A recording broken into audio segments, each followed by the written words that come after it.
대기업 구조조정에 대해서 이야기를 좀 하겠습니다. 자, 지금 5개 조선해운 이 대기업이 가지고 있는 지금 국가 부채가 78조라고 합니다. 은행에서 빌렸으니까 일종의 정부로부터 빌린 돈이다 이래 봐야 되겠죠. 자, IMF하고 금융위기 때 지금까지 우리가 공적 자금으로 투입한 돈이 170조인데요. 이 5개 회사에만 최근에 78조가 투입됐다는 겁니다. 엄청난 돈인데요. 어제 어떤 분이 제 블로그에 유튜버에 댓글을 달았는데요. 이분이 옛날에 현대중공업의 어떤 사장이 강연하는 걸 들었는데 이 굉장히 잘 나갈 때 몇 년 전이겠죠. 한 7, 8년 전에 아주 그냥 강연에서 큰 소리를 치길래 중국이 급속하게 따라오는데 어떻게 할 거냐 하니까 그러면 그때까지 우리는 놀고 있냐 이랬습니다. 놀았죠. 철저하게 놀다가 이런 사태가 벌어졌죠. 자, 오늘 임종영 금융위원장은 왜 금융위원장이 구조조정에 관여하느냐, 은행에 돈을 빌려주는 부분에서 그걸 전체적으로 포괄하는 사람은 금융위원장 아닙니까? 은행이 돈을 빌려줬는데 개인이 대이면 별 문제가 아니지만 은행과 개인 간의 채권 문제지만은 엄청난 78조나 되는 돈을 5개 기업에 몰아줘서 대이게 생겼으니 금융위원장이 나서는 겁니다. 금융위원장이 뭐라는가 하면 조선해운에 역량을 집중하고 빅딜은 하지 않겠다 그러면서 이야기를 한 게 있습니다. 정치 개입은 안 된다고 하면서도 정부나 금융권 채권단이 이 부실 기업들을 갖다가 이 매각, 합병, 그 다음에 퇴출 등에 대해서는 관여하지 않겠다 라고 발을 뺐다 라고 언론사들이 비판하고 있습니다. 자, 정부가 개입은 하면서 왜 이 개별 기업의 진로에 대해서는 관여하지 않겠다고 말을 하느냐. 자, 정부는 부실 기업이 스스로 경영 정상화를 되게끔 도와주고 정부와 채권단은 이를 뒤에서 관리만 하겠다. 그리고 최종적으로 그러면 이 해운의 2개사, 조선의 3사를 어떻게 하겠다는 거냐, 외국의 회사에 팔겠다는 거냐, 국내에 다른 사람이 인수하겠다는 거냐, 안 그러면 해운 2개를 한 개로 합치고 조선 3개를 갖다가 일부만 떼어서 팔고 일부는 또 딴 데 갖다 붙이고 이렇게 하겠다라는 거냐 말겠다는 거냐, 정부가 여기에 관여하지 않겠다고 이야기했습니다. 그래서 정부 주도로 대형 조선사나 해운사 합병은 불가능하다 라고 이야기를 했고요. 여야 정협의체를 만들어서 구조조정 문제를 논의하는 것은 찬성하지만 개입은 거부한다 라는 입장을 밝혔습니다. 그래서 해운사들이 한참 잘 나갈 때 이 배를 빌리는 용선료로 미리 몇 년간을 주고 계약을 했는데 그걸 5배를, 지금 시세에 5배를 갖다가 이 사전에 불러줬다는 겁니다. 그러니까 지금 같으면 5분의 1 가격으로 배를 빌릴 수 있는 비용을 장기간 빌리면서 미리 계약한 것이 5배를 더 주기로 하고 했다는 겁니다. 그것뿐 아닙니다. 대우조선 같은 경우에는요, 부채 비율이 4000%인데 16년간의 이 일이 벌어졌습니다. 자, 대주주인 산업은행과 대우조선이 2000년부터 이 동거를 해왔는데요. 대우가 망하면서 대우그룹이 산업은행이 더안았죠. 근데 현대중공업은 부채가 220%, 삼성중공업은 309%인데 공적 자금이 투입된 대우조선해양은 부채 비율이 4000%가 넘었다는 겁니다. 그러면서 작년 말에 산업은행과 수출입은행, 주 채권자죠. 이 2 은행이 5조 원의 금융 지원을 발표한 바도 있습니다. 그러면 이것은요, 대우가 망해서 대우조선을 떠안자서 생긴 부분은 그 이후에 경영이 호황이 되면서 다 해소가 되었는데 산업은행과 수출입은행이 이 대우조선을 깔고 앉아 있으면서 한마디로 미래 예측을 실패하고 모랄 해저들어서 이런 일에 온갖 한마디로 주인 없는 회사라 해서 정치권과 더불어서 낙하산으로 임원들 보내고 여기저기 정치권에 휘둘리고 이렇게 빼먹음으로써 발생한 사태입니다. 그러다 보니까 사장이 임기 연장을 하고 다시 재연임되고 하려고 실적만 좋게 하려고 계약 실적만 늘리고 거기에서 나오는 손실은 다 감차한 겁니다. 지금요, 이 조선업이 이렇게 된 부분은 배가 이제 별로 안 만들고 해운이 약간 사양산업화 되어 가니까 몇 년 전부터 2008년 금융위기부터 이미 시작된 일 아닙니까? 그럼 지금 8년 된 일입니다.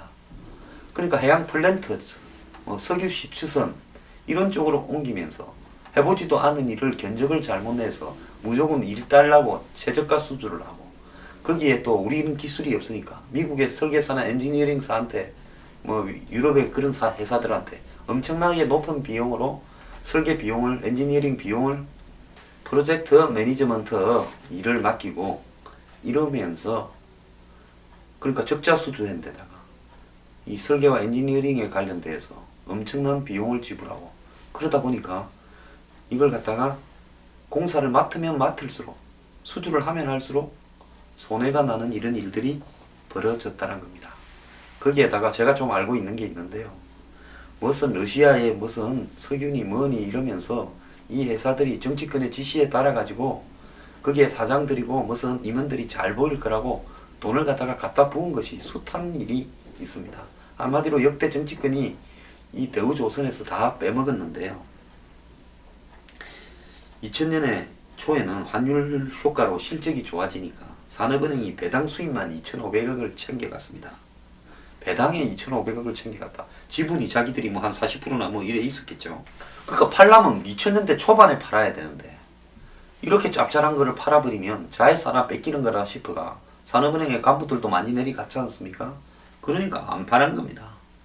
현금이 쑥쑥 들어오는 대우조선을 황금알을 낳는 그 일을 팔 리가 없겠죠. 그렇게 들고 있다가 그 다음에 이제 2008년 금융위기가 오고 세계 무역량이 한 20% 이상 줄어버리면서 이제 해운업이고 조선업이 맛이 가면서 지금 이 사태가 벌어진 겁니다. 자, 거기에다가 최근 2년간에 6조가 적자가 났고요. 어떻게 사업을 하면 6조가 적자가 나는지 모르겠습니다. 사내 유보금은 제로고요. 전직 관료와 퇴직 임원 60명이 비상근 임원으로 위촉되면서 급여를 100억을 지급했다고 합니다. 이게 말이 됩니까? 퇴직 임원들, 이미 물러난 사람들, 그 다음에 전직 관료가요. 대우 조선에다가 이름만 달고 있으면서 100억을 받아가고 사무실을 받아간 사람도 많은 걸로 알고 있습니다. 대부분 자문 실적이 없는데 억대에 가까운 연봉을 주고 자녀 학자금 지원, 시내 중심가 사무실 제공, 연간 2천만 원대의 법인카드까지 제공을 했답니다. 2000년 이후 대우조선의 양은 60명을 고문, 자문역, 상담역으로 임명을 했다고 합니다.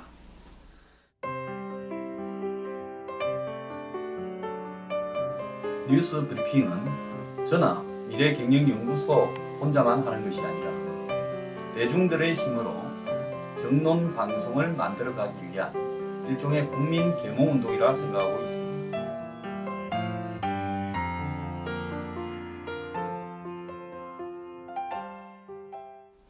자, 지금 해운업이 어려운데도 조선업이 어려운데도요. 현대중공업과 삼성중공업은 사내 유보금이 각각 13조 원, 3조 5천억이 있다는 겁니다. 이걸 보면요. 지금 조선 3사 가운데 집중적으로 사고를 친 한마디로 대우조선은 정권과 관리회사인 산업은행의 공모에 의한 장난이라는 겁니다. 그래서 구조조정이 중요한 게 아니라 이거 문을 닫아버리더라도요. 누가 어떻게 빼갔는지 여기서 빼간 놈들은 전부 잡아내가지고 재산 추징을 해서 그 다음에 예를 들어서 국민의 세금으로 메꾸든지 문을 닫아버리든지 해야지. 이렇게 사고친 놈 따로 있고 이걸 갖다가 한국형 양적 완화를 해서 한국은행이 발권력을 이용해서 돈을 찍어다가 그 다음 이런 사업에 지금 기업 구조조정 채권을 사가지고 산업은행 등이 발행하는 그걸 갖다 사줘서 그 돈을 갖고 여기 또 투입을 해요. 이 새끼들이 전부 밑에서 다 파먹는데 그걸 갖다가 그러면 돈 화폐량을 늘리면 어떻게 됩니까? 화폐의 가치가 떨어졌어요. 수출 경쟁력은 생기겠지요. 1달러에 1,000원 할 때보다 1달러에 1,500원 할 때가 수출하게 되면 돈 벌지 않습니까? 대기업은 또 돈을 더 벌게 될 겁니다. 현대차나 삼성전자는. 그럼 반대로 누가 손해를 보느냐? 수입할 가격이 원자재 가격이 올라가지 않습니까? 자, 1달러에 1,000원일 때는 1달러에 수입하면 1,000원만 지불하면 되는데 1달러가 1,500원이 되면 같은 물건을 수입해도 1,500원을 줘야 됩니다. 그러면 국민의 소비자 물가는 올라가게 됩니다. 그리고요, 돈의 가치가 하락해 버리니까 어떻게 됩니까? 한마디로 돈이 돈값을 못하게 되는 거고요. 이렇게 되면 부동산 가진 사람이 좀 유리할 수도 있다고 이야기도 하지요. 자, 이렇게 해서 한마디로 이 국민에게는 뭐 피해가는 거 없지 않냐, 국민의 세금이 투입되는 것도 아니고 정부 재정이 투입되는 것도 아니다, 양적 완화를 하게 된다. 그럼 양적 완화를 하는 것은 일종의 미래 세대에다가 유예시킨 부채 아닙니까? 아베가 양적 완화를 해서 일본의 국민들이 잘 살게 되었습니까? 일부 수출 대기업과 일부 잘 나가는 대기업들의 주식 가격만 올라갔죠. 그래서 양적 완화를 해가지고요, 아편처럼 다시 또 이 위기를 적당히 덮고 넘어가는 것은 절대 안 되고요. 왜 각각의 회사들이 망했는가? 어느 일가는 얼마를 빼갔는가? 정치권은 여기에서 어떻게 해먹었는가? 한마디로 이걸 관리해온 산업은행 같은 대리 관리해온 회사들은 또 어떻게 빼먹었는가? 누가 이 돈들을 갖고 다 돈잔치를 냈는가? 노조들은 또 약점을 갖고 협박해서 얼마나 돈잔치를 억대 연봉을 받고 해먹었는가? 이런 걸 다 밝혀서 국민 앞에 까발리기를 바랍니다. 까발리기 전에는 절대 구조조정 어떤 자금을 투입해서도 안 되고요. 까발린 다음에 국민의 평가에 따라서 망하든가 말든가 놔둬라. 정말 망해야 되는 회사다. 모두가.